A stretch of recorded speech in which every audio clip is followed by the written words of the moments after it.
one of the skills on Gamchan may be a secret weapon in Rise of Kingdoms, so much so that I think everybody, including myself, did not give it enough credit when he was first revealed yesterday. So today we're going to dive a little bit deeper into his kit to see if he might actually be broken. I'm also going to give you guys what I think his best commander pairs are going to be and the best talent builds. But first, what's going on, guys? Cheers. Now, as you guys know, I'm a sponsored partnered created with Rise of Kingdoms, so if you want more raw content, consider subscribing down below and drop a thumbs up if you learned something in this video. Now guys, if you missed yesterday's video covering Gamchan and David IV, check that video out where we go over all of the skills of these two new commanders. Of course, these are the latest legendary cavalry commanders in Rise of Kingdoms, and after I posted my video, I went ahead and I checked out what some of the other content creators were saying about Gamchan, and it seems like the entire community is pretty much on the same page with this commander. A lot of people were really disappointed that he was a single target damage commander. A lot of people saw the healing on this commander and said, wow, that's usually not an indicator of a really strong open field commander, right? And even the fact that they've had so many iterations of healing in Rise of Kingdoms. First was the regular healing we see like on Richard and on Hua, which literally just has a healing factor for slightly wounded units. Then we saw mighty healing on commanders like Gajamara and Shajar, which is an even more powerful version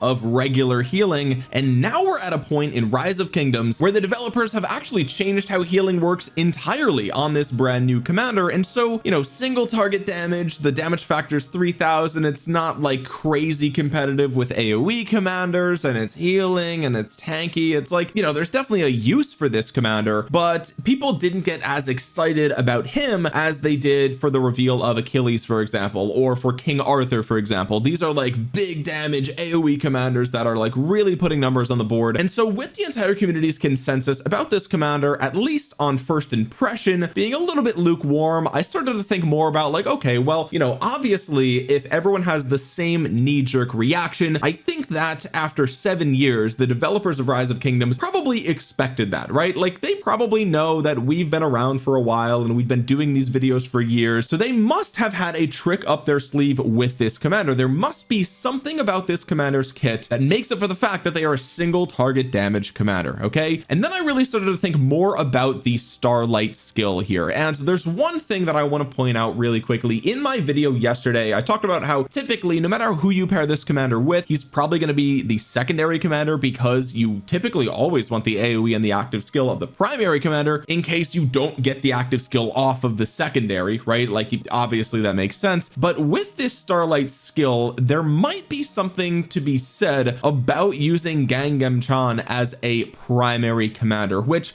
I'm feeling a little bit on the fence about, right? If this is another instance like with Hua or like with Nevsky where you have to use him as a primary, that's going to be really annoying. In the case of Gamchan, I actually feel like, you know, he's not going to be locked as a primary commander because there's nothing that will force that, but it might be the case that this Starlight skill is so insanely good that it might actually be worth using him as primary. And if you don't believe me, let's do a little bit of a deep dive into how this skill actually works, because again, I actually think everybody, including myself, did not give this skill enough credit. Right now, I know a lot of people are like, oh well, he does healing and he's super tanky, so this is a match made in heaven for Achilles, right? And that could very well be the case, but I actually don't think people even realize how good this skill is. Even the people that were most excited about this skill, I don't think they realize that actually it might be broken. And I actually have a little bit of a graphic that I want to show you guys to kind of explain why I think this skill is broken. But before we actually go ahead and show you guys my explanation here, let's actually just read this skill one more time so we know exactly what this is doing. Okay, if this commander is in a field troop, okay, so that means you can't be in a rally or a garrison, you must be on the field. You deal 15% more normal damage. Okay, that's fine. The second part says whenever their troop deals combo attack damage,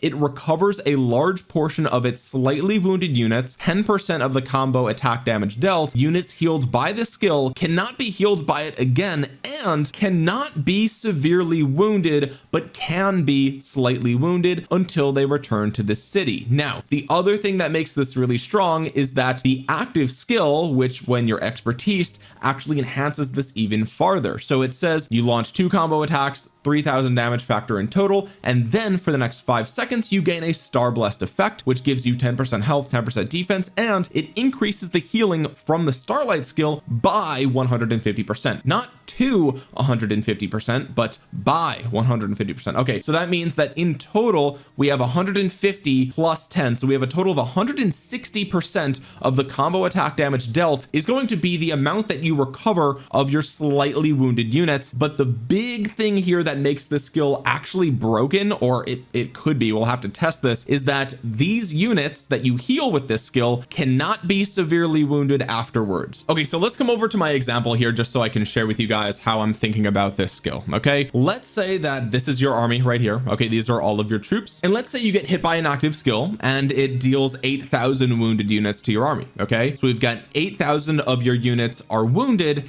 and some of them are going to be severely wounded and some of them are going to be slightly wounded. Okay, so some of them are going to come down here and some of them are going to come down here. Now let's say it's your turn to cast your active skill. Your Gamchan is primary commander, he casts his active skill. Your secondary commander is, let's say, Achilles. Okay, and so your Achilles deals his combo damage underneath the Star Blessed effect. All right, which means that 160% of the combo damage that you deal is going to be your healing for that army. Okay, you can see that right on the Starlight skill. Now just to be clear, this is napkin math. Okay, I'm just using this as a visual representation of how I'm thinking about this skill working. Okay, but let's say that you cast your skill and you actually, because you deal so much damage and it's 160% of that damage is healing, let's say that you actually heal all the troops that you just had slightly wounded, right? That's typically not the case, but let's just use that as an example. Okay, now these wounded units that you just healed actually have a special modifier now, because as you guys know, if you read the Starlight skill, it says that these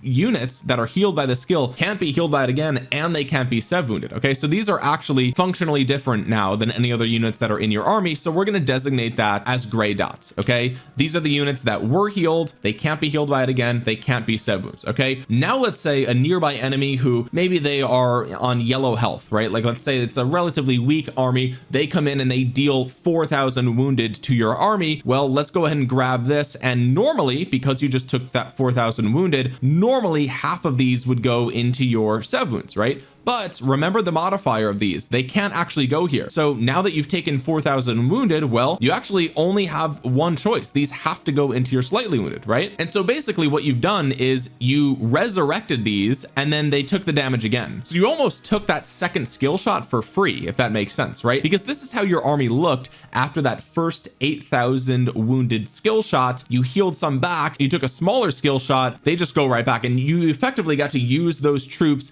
temporarily for free, right? Now the downside of this is that it is a short-term gain, because now it's going to be your turn to cast your active skill again and you have no units to heal, right? Because remember, the modifier is that these can't be healed by that skill once again. So now we are in a scenario where when you take damage, it's all just going to be the units that are regular units. So that means again, half of these go over to your sev wounds and half of them go over to your slightly wounded units. So then these come over here and then boom, now you've got more troops. Now you use your skill again and you can heal these back, and so they come back into your army, and so now you effectively have more of these are kind of like zombie troops, right? Because they can't be healed again, but they can't be sev wounds. Now you take a smaller skill shot and they just go right back to your slightly wounded, right? And so this is kind of how I'm imagining this skill is going to be working. At the end of the day, you're still going to end up with the same amount of sev wounds and slightly wounded that you would have normally, but as the battle is going on, I feel like what we might notice is that the health of the army is going to decrease at a slower rate than it normally would with a commander that didn't have healing or had regular healing, and you just fill up your sev wounds, right? And just to be clear, let me show you guys how regular healing would work. Okay, let's say you take 8,000 wounded. Okay, so half of them are severely wounded and the other half are slightly wounded, so they're going to come over here. Now you have healing factor and these get brought back into your army. Okay, now you take another 8,000 damage. Let's just grab these armies right here. Half of them go to sev wounds, half of them go to slightly wounds. Okay, now you actually heal these units back. Okay, so they come back up here. Okay, bada bing bada boom. Now you take another 8,000 worth of wounded units. Again, you take more damage and half of them go to your sev wounds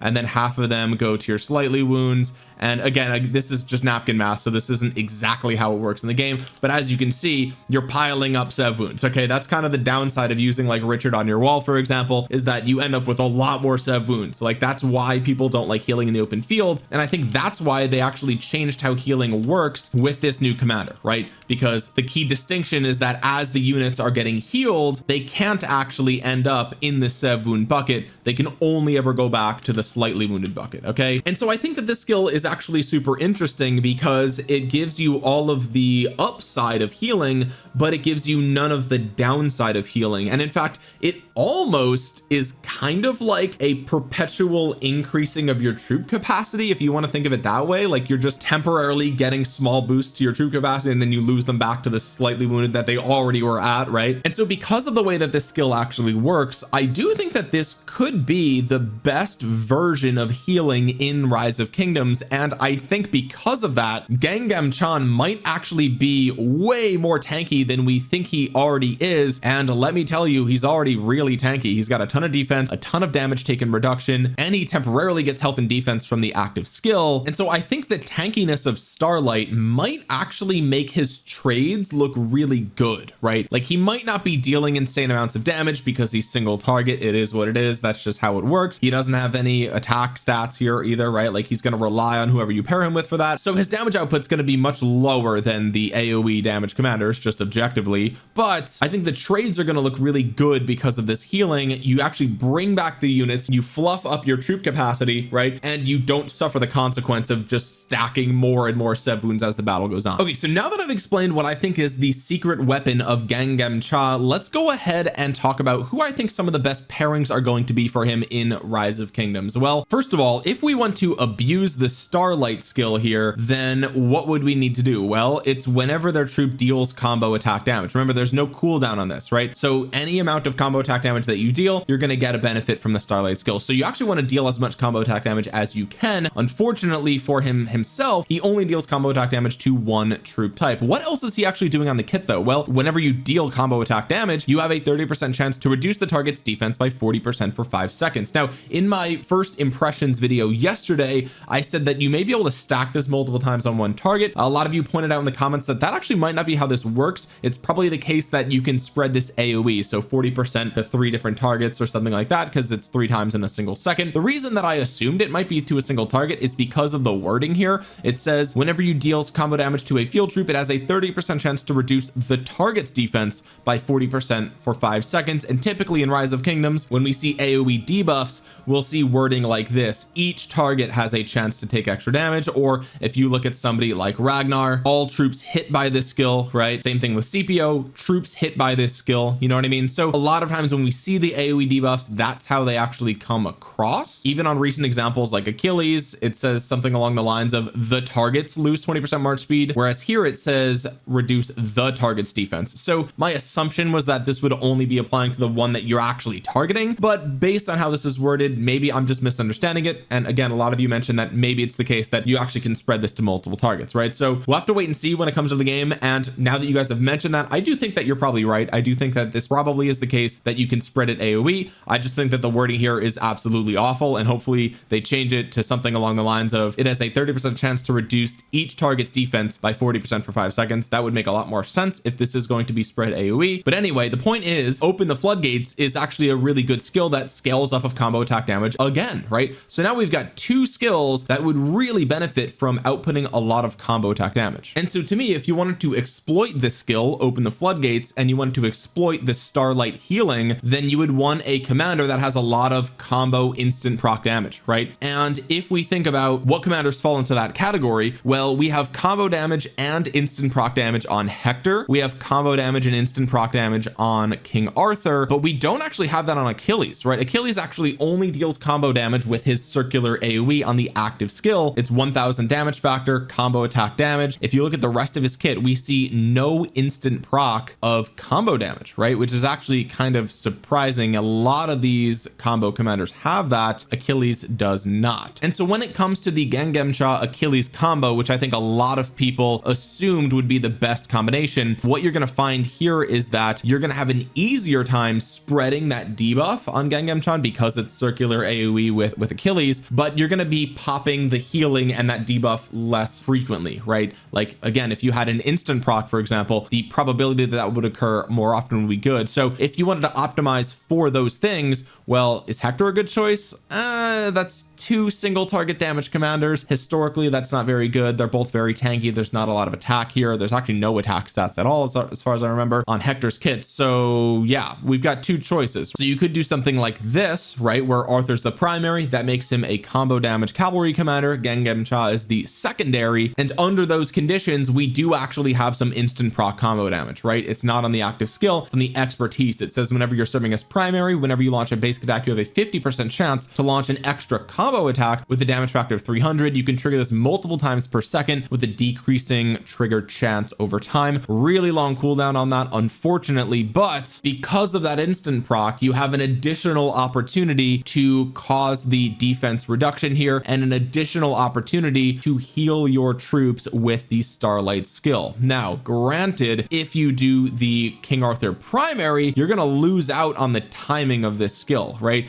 The benefit of the Gamchan primary is that the Starlight skill is way better, right? Because the timing works out really, really well there. And so this is the downside of the Arthur Gamchan pairing. You're not going to have those massive heals. You're just going to have more frequent, smaller heals with the 10% with the not only the active skill of both these commanders, but the instant proc on the expertise of King Arthur, right? So again, you're going to get the benefits of the skill more frequently, but they're just not going to be as powerful, and you can't do this because now he's skill damage, right? So that doesn't work. So if you wanted Gamchan primary, you would have to do something like this, and maybe the potency of the heals is going to outweigh the fact that it's going to be proccing less frequently, if that makes any sense, right? Because it's 160% bonus with him as the primary, maybe that's how you would want to do this and really exploit just really big heals and AoE debuffs that are going to occur maybe a little bit less frequently, but there is a cooldown, right? So it's like, I think maybe this is actually the way to go. And again, you know, when we look at commanders like Achilles, he is a glass cannon. You would want him to be paired with somebody who's doing a lot of healing. I think this is probably the way to go. I wish this were viable because I really like this as a pairing right here, right? But a double single target damage, I just don't think it's going to be the way to go. So I think this is probably the 2 army lineup that we're going to be doing here with Gamchan. Again, of course, we could actually just test these out, see how it goes, to see if the more potent procs are better or to see if the more frequent procs are better. But now that I've had a few hours to really think about this, I do think that this is probably the way that we will go. Of course, if you don't have the Hector, then you could always do something like the Philip, or you could do something like the William here. I think that's totally possible. I really, you know, just the double combo damage here really just makes a lot of sense. But if you just want the maximum amount of instant proc, then you just go with something like that. And then if you're running 3 cav commanders, then you would be doing something insane. Your third march is definitely going to perform probably worse than the rest. I know some people are swearing by Attila still, in which case you could probably do something like this with Attila and then just keep the rest of these the same. If you don't love the idea of Attila, then you could of course just do like the Huajon here and just call it a day and just do whatever you want with this. I really wish a lot of the procs for Gamchan was based off of like active skills or like just damage factor and not specifically combo damage, because I really would like to see, you know, something like that. I mean, that being viable would be really cool. But I mean, at that point, you're basically just, you've got a Hua, right? Like that's pretty much what that is. And just to wrap this up here, let's go over some of the best talent builds I'm feeling for Gamchan. Now, he does have the same talent trees as our boy King Arthur over here. And so let's go over this, same as Achilles as well. A couple of different builds. Of course, the most standard one is just grabbing Iron and Steel, putting 4 points in Emblazoned Shield, 3 points into Undying Fury, and then 2 points into Impenetrable. This is going to give you a tiny amount of tankiness, under 50%, but really it's nothing crazy. And I really like Emblazoned Shield right now. This has always been an extremely good talent, but right now with all the Emperor Chin damage out there, like you need this pretty much. There's really no world where you're not getting this. The only other talent build that I can think of here, of course, there's this one where you put 3 points into A Good Day to Die. I don't like this, especially because it makes you take more all damage, and as tanky as Gamchan is, it just doesn't make sense. It's just not, the trade-off to me is not worth it. Finally, there is one other build you could consider if you don't love Impenetrable because you don't feel like it moves the needle. What you could do is actually something like this and put 3 points for more attack, so 3% extra attack, and you actually get 3% march speed here, which is actually kind of cool as well. You can squeeze up there and grab that, but really there's no way to get 2 points here. Everything else is just too valuable. You're not going to take away this or this. You're not going to remove Iron and Steel, right? I mean, the more combo attacks you deal, the better for both of your commanders involved here, right? So those are the 3 talent builds I'm thinking of. This one one is going to be the most march speed and stats. This is the most well-rounded one, and this is the one for people who want to maximize the damage here. Again, I'm torn whether you put 3 points into a good day to die or you put 3 points into halberd here. I like punishing the archers. That's really what Cavs should be doing, but if you wanted, you could do the 6% damage to archers and then go all the way up for 6% more combo damage. Either one, it's up to you guys, but of course the downside is you'll take more damage if you put 3 points here as well. So that's why I kind of lean towards this one, but those are the 3 different talent builds that I'm thinking of. And realistically, I don't know if you need the extra points in march speed here.